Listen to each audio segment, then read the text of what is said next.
Dear students, I, Professor Kavita Brahmankar, Computer Department, NIT Polytechnic Nagpur, welcomes you to the online lecture series of subject Computer Networking and Data Communication. Today, we are going to cover topic number 2.8 of Unit 2. Topic name is Functions of Network and Transport Layer of OSI Model. Learning Outcomes. After watching this video, you will be able to list the functions of network and transport layers of OSI model and describe the working diagram of network and transport layers of OSI model. Course outcomes that are mapped, that is CO2, use the relevant network model for the specified data communication system, and program outcomes that will mapped are PO1, PO4, PO6 and PO7. Prerequisite to this topic is you should know all the 7 layers of OSI model as well as functions of physical and data link layer. Now let us see the working of network layer. So सबसे पहली layer थी हमारी physical layer जो हमने last video में देखी और उसके फंक्शंस देखे हैं. उसके बाद हमारी सेकेंड लेयर थी डेटा लिंक लेयर, उसके भी फंक्शंस हमने लास्ट वीडियो में देखे हैं. Now layer 3 is called network layer. So this layer manages device addressing, tracks the location of devices on the network. So source side पे जो भी नेटवर्क है तो खुद का उसका आईपी उसको पता है, उसका फिजिकल एड्रेसिंग पता है, लेकिन रिसीवर साइड का जो नेटवर्क है और रिसीवर जहां पे भी जिस नेटवर्क पे लोकेटेड है उसका डिवाइस एड्रेसिंग, उस नोड का एड्रेसिंग क्या है वो पता करना और उसकी लोकेशन ट्रैक करना, तो ये रिस्पॉन्सिबिलिटी है नेटवर्क लेयर की. सो एक नेटवर्क से दूसरे नेटवर्क के डिवाइस को ट्रैक करना या उसका एड्रेस ट्रैक करना, ये रिस्पॉन्सिबिलिटी है नेटवर्क लेयर की.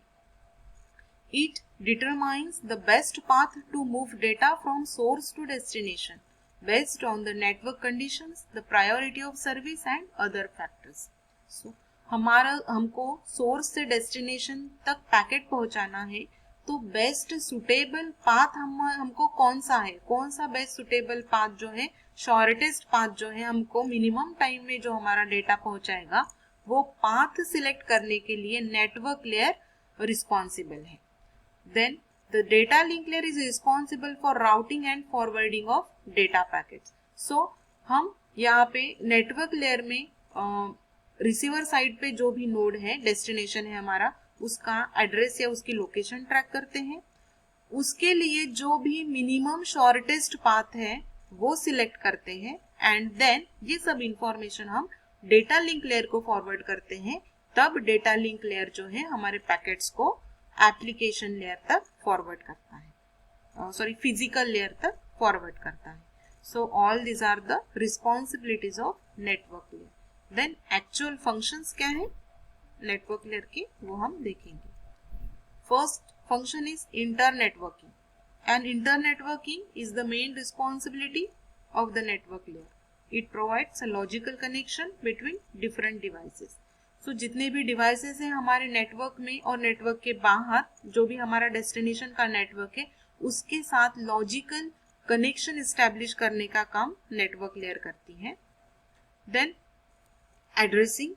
सो network layer adds the source and destination address to the header of the frame. Addressing is used to identify the device on the internet. So address decide करने का जो काम है, sender का address and destination का particular address network में जो decide करने का काम है वो एड्रेसिंग का काम नेटवर्क लेयर करती है. एंड देन ये डेटा लिंक लेयर के पास जाएगा, तभी हम फ्रेम में इस सोर्स एड्रेस और डेस्टिनेशन एड्रेस के हेडर जो है वो हम ऐड कर सकते हैं फ्रेम के स्टार्टिंग में. तो ये एड्रेसिंग जो है ये जनरेट करने का काम है नेटवर्क लेयर का, और इसी एड्रेसिंग के साथ हम यूनिकली पर्टिकुलर नोड को नेटवर्क में आइडेंटिफाई कर सकते हैं. Then routing. It is the major component of network layer and it determines the best optimal path out of the multiple paths from source to destination.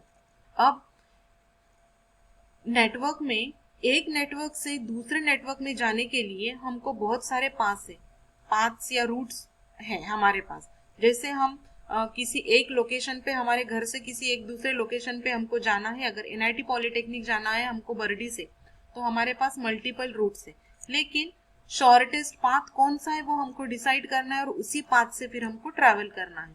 So same उसी तरीके से network में network layer जो होती है वो source से destination तक जाने के लिए जितने भी पाथ्स है पहले उनको स्पेसिफाई करती है, उसके बाद जो भी ऑप्टिमल या फिर शॉर्टेस्ट पाथ है इन सब मल्टीपल पाथ में से, तो उसको सिलेक्ट करती है और फिर वो डेटा लिंक लेयर को फॉरवर्ड करती है।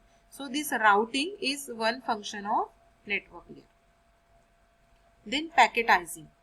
A network layer receives the packet from the upper layer and converts them into packets.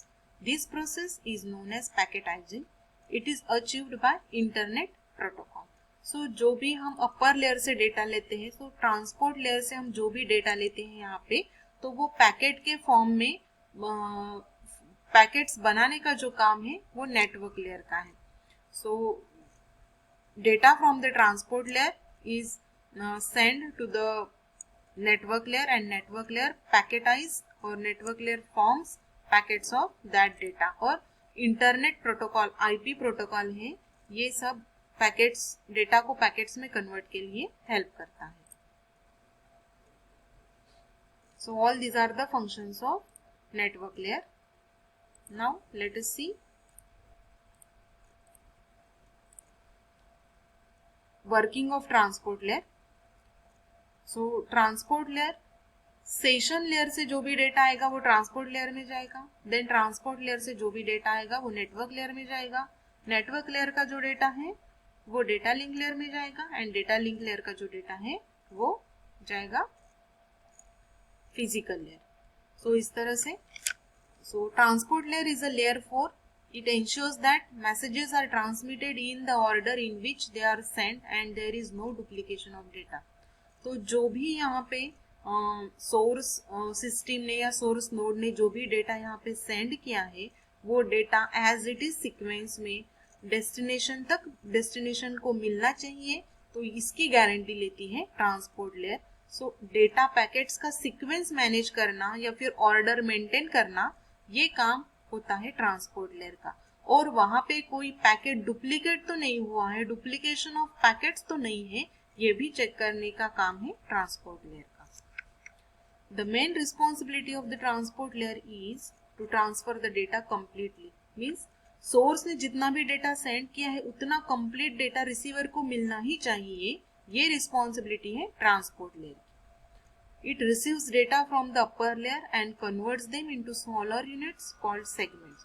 Session layer से जो भी डेटा आएगा उसको सेगमेंट में कन्वर्ट करेगा। मीन्स हमारे पास बहुत बड़ा डेटा पैकेट है, उसको हमको स्मॉल स्मॉल सेगमेंट्स में कन्वर्ट करना है, स्मॉल सेगमेंट में उसको क्रिएट करना है या फिर डिस्ट्रीब्यूट करना है, तो उस पर्टिकुलर छोटे पैकेट को हम बोलते हैं सेगमेंट। तो segmentation is one of the responsibility of transport layer. तो देखिए यहाँ पे L5 का समझो, L5 से जो भी डेटा मिला है ये हमारा समझो डेटा का पैकेट है, उसको हमने 3 छोटे छोटे सेगमेंट्स में इस तरह से डिवाइड किया है और ये लेयर 4 है, इसीलिए हमने H4 हेडर 4 इस तरह से उसकी हेडर हमने ऐड की है। तो ये सेंडर साइड की ट्रांसपोर्ट लेयर है और ये रिसीवर साइड की ट्रांसपोर्ट लेयर है। सेंडर साइड में सेशन लेयर से हमको डेटा मिलेगा एंड रिसीवर साइड में ये जो ट्रांसपोर्ट लेयर का डेटा है वो हम सेशन लेयर को सेंड करने वाले हैं। So this is downward and this is upward, this is sender side and this is receiver side. Then functions of transport layer, segmentation and reassembly. जैसे कि अभी हमने देखा है transport layer receives the message from upper layer, it divides the message into multiple segments and each segment is assigned with a sequence number that uniquely identifies each segment. When the message has arrived at the destination, then the transport layer reassembles the message based on their sequence number। हमारे पास जो भी बड़ा packet है उसको हम segments में divide करते हैं, एंड सेगमेंट में डिवाइड करने के बाद पर्टिकुलर सेगमेंट के हम सीक्वेंस नंबर प्रोवाइड करते हैं। सो जब हम रिसीवर को डेटा सेंड करेंगे तो हमको वो पैकेट जो है वो रीअसेंबल करने में काम आएगा, क्योंकि अगर हमने डिफरेंट डिफरेंट रूट से डेटा भेजा है तो ऐसे हो सकता है कि सेकेंड नंबर का पैकेट पहले पहुंचा है और फर्स्ट नंबर का पैकेट बाद में पहुंचा है। तो इन फ्रैगमेंट्स के, इन सेगमेंट्स का जो सीक्वेंस है उसको रीअसेंबल करना पड़ेगा हमको रिसीवर साइड पे, इसीलिए हमको सीक्वेंस नंबर हर एक सेगमेंट को देना जरूरी है। और ये रीअसेंबलिंग का और फ्रैगमेंटेशन का जो काम है वो ट्रांसपोर्ट लेयर परफॉर्म करती है। तो सेगमेंटेशन ये काम सेंडर साइड पे होगा और रीअसेंबली ऑफ द सेगमेंट्स ये रिसीवर साइड में होगा। Then connection control. Transport layer provide two services, connection oriented and connection less service. तो ट्रांसपोर्ट लेयर पे दो टाइप की सर्विसेज हम यूज करके डेटा को सेंड कर सकते हैं। पहली है कनेक्शन ओरिएंटेड सर्विस, जिसमें सेंडर और रिसीवर के बीच में कनेक्शन इस्टेब्लिश होगा और उसी लिंक पे हमारे पूरे डेटा के पैकेट्स हैं वो वन बाय वन हम सेंड करेंगे। मींस हमारा डेटा सीक्वेंस में ही जाने वाला है कनेक्शन ओरिएंटेड सर्विस में। तो इसमें हमको रीअसेंबली की जरूरत नहीं पड़ने वाली है रिसीवर साइड में। लेकिन अगर हम कनेक्शन लेस सर्विस का यूज करते हैं, सो हर एक जो डेटा पैकेट है, हर एक सेगमेंट है हमारे डेटा का, वो डिफरेंट डिफरेंट रूट से हम भेजने वाले हैं। तो ऐसे हो सकता है कि पहले हमको डेटा पैकेट 2 या सेगमेंट 2 पहले रिसीवर में रिसीव हुआ है, सेगमेंट 1 बाद में रिसीव हुआ है, फिर सेगमेंट 3 रिसीव हुआ है। तो एट दिस टाइम हमको रिसीवर साइड में रीअसेंबली का जरूरत पड़ने वाली है, रीअसेंबली करना पड़ेगा। तो इसलिए कनेक्शन कंट्रोल जो है वो भी फंक्शन परफॉर्म करती है ट्रांसपोर्ट लेयर। तो कभी कभी हम कनेक्शन लेस सर्विस यूज करेंगे, कभी कभी हम कनेक्शन ओरिएंटेड सर्विस यूज करेंगे। तो कनेक्शन लेस सर्विस जब यूज करेंगे तब हमको इस एक्चुअली स्पीडली डेटा ट्रांसफर करना है या डेटा पहुंचा कि नहीं पहुंचा, इससे हमको कोई मतलब नहीं है। एट दैट टाइम हम कनेक्शन लेस सर्विस यूज करेंगे, लेकिन हमको एक्नॉलेजमेंट मिलना ही है रिसीवर से हमारा डेटा पहुंचा कि नहीं, और किसी भी हालत में हमारा डेटा पहुंचना ही चाहिए रिसीवर तक। ऐसे कंडीशंस अगर हमारे पास है then we will use connection oriented service. Then flow control. Transport layer responsible for flow control, but it is performed end to end rather than across a single link. So flow control करना means अगर sender और receiver का speed जो है data sending और receiver का वो mismatch होता है तो उसको कंट्रोल करना। तो ये फंक्शन जो है ये ट्रांसपोर्ट लेयर परफॉर्म करती है, और ये same function data link layer भी एक्चुअली परफॉर्म करती है। देन एरर कंट्रोल, ये भी error control function data link layer perform करती है and same function transport layer भी परफॉर्म करती है। So transport layer is responsible for error control. Error control is performed end to end rather than across a single link. The sender transport layer ensures that message reach as the destination without any error. So हम Taylor में CRC check का जो code है वो sender side में add करते हैं and receiver side में वो कोड है रिकैलकुलेट होता है। अगर दोनों कोड आफ्टर रिकैलकुलेशन सेम होते हैं तो हमने जो मैसेज सेंड किया है वो एरर फ्री है, और अगर वो जो कोड है वो मैच नहीं हो रहा है CRC कोड, देन हम बोलेंगे कि वो जो डेटा पैकेट से उसको सेंड करते टाइम कुछ एरर रिसीव हुआ है। तो सेंडर एट दैट टाइम फिर से रीट्रांसमिट करेगा रिसीवर को डेटा। तो इस तरह से एरर कंट्रोल परफॉर्म होता है। So dear student, let us summarize today's lecture. Today we have studied working and functions of network layer as well as transport layer. So I hope you might have understood today's lecture. If not understood, then watch the videos frequently. Thank you for listening the video. Keep learning and enjoy learning. Thank you so much.